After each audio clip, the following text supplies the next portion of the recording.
ನಮಸ್ತೆ ಎಲ್ಲರಿಗೂ ಜೈ ಶ್ರೀರಾಮ್. ಕಾಡಿನಲ್ಲಿ ತುಂಬಾ ಪ್ರಾಣಿಗಳು ಇರುತ್ತದೆ. ಆ ಪ್ರಾಣಿಗಳಲ್ಲಿ ಇದು ಒಂದು ಪ್ರಾಣಿ ಕೂಡ. ಇದಕ್ಕೆ ಕೌಗಾರ್ ಎನ್ನುತ್ತಾರೆ. ಇದನ್ನು ಪೂಮಾ ಮತ್ತೆ ಮೌಂಟೇನ್ ಲಯನ್ ಎನ್ನುತ್ತಾರೆ. ಇದರ scientific name Puma corn colour ಎಂದು ಕರೆಯುತ್ತಾರೆ. ಇದು ಫಿಲಿಡೆ ಎಂದು ಬೆಕ್ಕು ಫ್ಯಾಮಿಲಿಯಿಂದ ಬರುತ್ತದೆ. ಇದು ನಾರ್ತ್ ಮತ್ತೆ ಸೌತ್ ಅಮೆರಿಕಾದಲ್ಲಿ ಜಾಸ್ತಿ ಇರುತ್ತದೆ.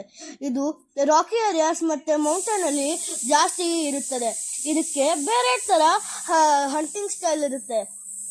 ಇದು ಅದರ ಪ್ರೇಯನ್ನು ಸ್ಟಾಕ್ ಮಾಡಿ ಆಮೇಲೆ ಒಂದು ಟ್ರ್ಯಾಪ್ ಇಟ್ಟು ಆಮೇಲೆ ಸಾಯಿಸುತ್ತೆ. ಫೀಮೇಲ್ ಕೌಗಾರ್ 91 ಡೇಸ್ ಒನ್ಸ್ ಹೊಸ ಮರಿಗಳನ್ನು ಇರುತ್ತದೆ. ಬೇರ್ ಅದರ ಮರಿಯನ್ನು ಅಟ್ಯಾಕ್ ಮಾಡಕ್ ಬಂದಾಗ ಮದರ್ ಕೌಗಾರ್ ಆ ಬೇರನ್ನು ಸಾಯಿಸಿ ಬಿಡುತ್ತದೆ.